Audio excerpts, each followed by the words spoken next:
नमस्कार, राम राम। इस देश पर होने वाले भयावह आतंकी हमलों पर चुप रहने वाले कवि, कथाकार, लेखक, उपन्यासकार, विचारक, लिबरल, पत्रकार ये जरूर कहते हैं, रोते हुए कहते हैं कि नरेंद्र मोदी ने इस देश को बांट दिया। यानी नरेंद्र मोदी के आने से पहले यह देश बिल्कुल ठीक था, भाईचारा एकदम टनाटन बना हुआ था।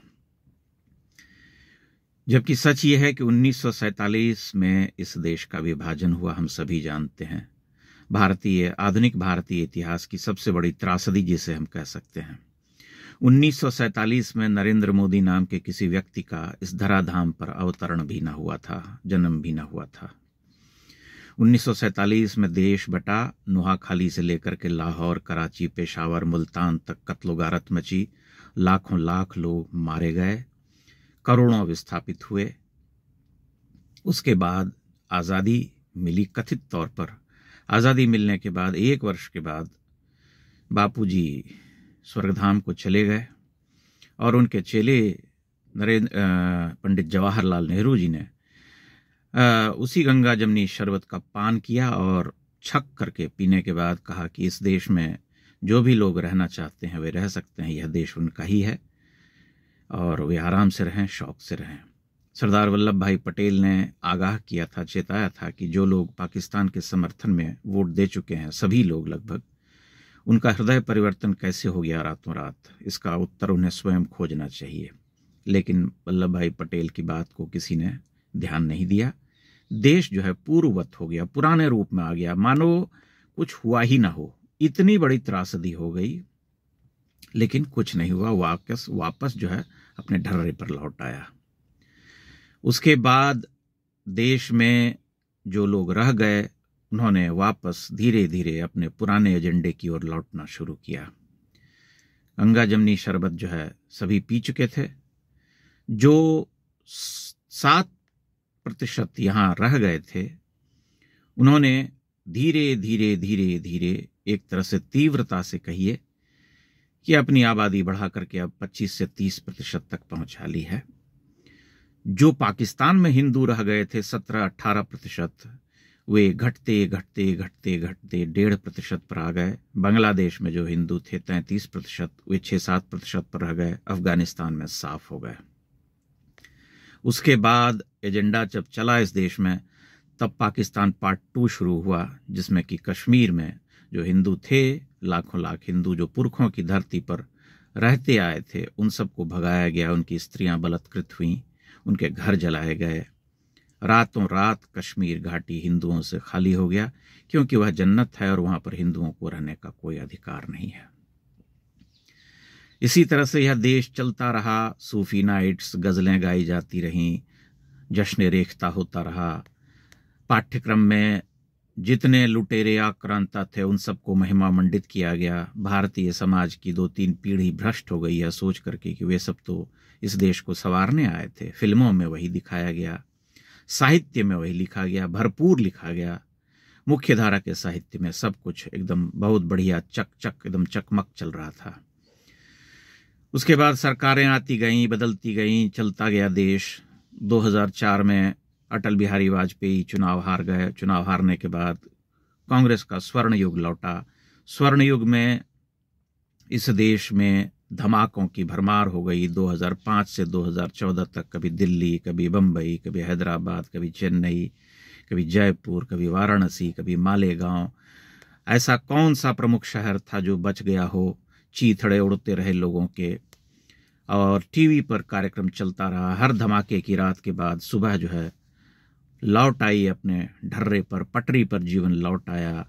दिन सुबह बनारस, शाम अवध और जो है दोपहरे दिल्ली, ये सब चलता रहा।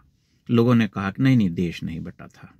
इससे पहले जब अयोध्या में किसी लुटेरे के नाम पर एक मस्जिद तामीर थी, तब देश एक था। लेकिन 2014 में जब सत्ता बदली, तब जो है स्थितियां बदलने लगीं। 500 वर्षों से रो रहे हिंदू, जिसका आत्माभिमान चला गया था, उसकी वापसी के लिए इस देश में जो लोग संघर्षरत थे, उन सब की इच्छा के लिए और न्यायालय के आदेश के बाद जो है अयोध्या में राम मंदिर बना। जिस दिन राम मंदिर बनने की बात हुई, न्यायालय से आदेश हुआ कि यह धरती जो है भगवान राम की है, उसी दिन जो है देश बट गया। जब तक वह बाबरी मस्जिद के नाम पर चलने वाला शहर था, तब तक यह देश बटा नहीं था। नरेंद्र मोदी के आने के बाद हिंदुओं के लिए एक, जैसे कहते हैं कि रोते कलपते हृदय को एक आशा की किरण दिखी और बहुत कुछ परिवर्तित हुआ। अयोध्या में राम मंदिर, कश्मीर में धारा 370 हटाई गई, जो वहाँ पर आतंक का राज था उसे कसा गया। बहुत हद तक कश्मीर को दुरुस्त कर दिया गया, पाकिस्तान का पेंच कस दिया गया। और पाकिस्तान का जब पेंच कसा गया, उसके साथ साथ आंतरिक सुरक्षा जो है भारत की, वह मजबूत की गई। पिछले 11 वर्षों में इस देश में एक भी बम धमाका नहीं हुआ किसी भी मुख्य शहर में। जो भी आतंक का क्षेत्र था वह जम्मू कश्मीर के कुछ इलाकों तक सीमित रहा। पाकिस्तान अपनी हरकतों से बाज नहीं आया, लेकिन पाकिस्तान को सबक भी उसी तरीके से सिखाया गया। जो पूरा एक सिस्टम चल रहा था पिछले 70 वर्षों से मार खाने का भारतीय समाज का, वह बंद हो गया तो देश बट गया। इस बार भी जो हमला हुआ है दिल्ली में, जो ब्लास्ट हुआ है, वो भी लगभग बेनकाब हो चुका था, उसे भी पकड़ लिया गया था। वो पकड़ लिए जाने के बाद हड़बड़ाहट में उन्होंने ये लाल किले के पास धमाका किया और उस धमाके में जो है 9-10 लोगों की मृत्यु हो गई है, 20 लोग जो है घायल हैं।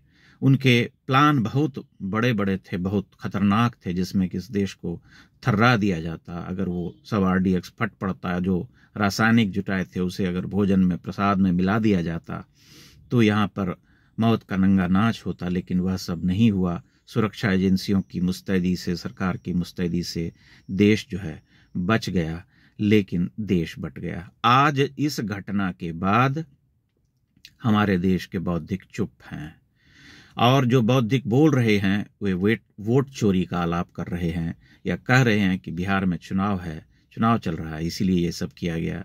ये इनका मानसिक स्तर है, ये इनकी बुद्धिमत्ता है, ये इनका देश के प्रति प्रेम है, ये समझ है, जिसमें एक जाति को 1000 वर्ष तक संघर्षरत रहने के बावजूद अपनी सभ्यता संस्कृति को बचाने की जो उसकी कोशिशें हैं, उसकी प्रशंसा करने के बदले उसे केवल भर्त्सना जो है भोगना पड़ता है, सुनना पड़ता है।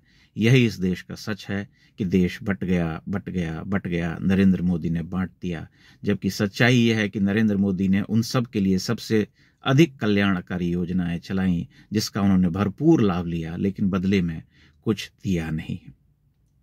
नरेंद्र मोदी नाम के व्यक्ति को इस देश में बौद्धिकों ने अछूत मान लिया है और यह जो है बार बार, चाहे वे कुछ भी करें, चाहे वो गरीबों के लिए करें, दलितों के लिए करें, कथित जो छोटी जाति के लोग हैं उनके लिए करें, उनके उत्थान के लिए करें, लेकिन उनके कार्य की प्रशंसा नहीं हो सकती। केवल यही आरोप लगता रहेगा कि उन्होंने देश को बांट दिया। लेकिन देश कब बटा, कैसे बटा, किनके द्वारा बांटा गया, आप सबके सामने इतिहास एकदम प्रस्तुत है, आप देख सकते हैं उसे खुली आंख से। लेकिन ये मानने वाले नहीं हैं। इनका जो एकालाप है, इनका जो प्रलाप है, वह चलता रहता है, चलता रहेगा, आने वाले वर्षों तक चलता रहेगा। आज देश जो है गंभीर संकट से गुजर रहा है, आंतरिक सुरक्षा पर जो है बहुत बड़ा खतरा है। हमें धन्यवाद करना चाहिए उन सुरक्षा एजेंसियों का, सरकार की मुस्तैदी का, जिसने कि हमें बचाए रखा, बहुत हद तक बचाए रखा।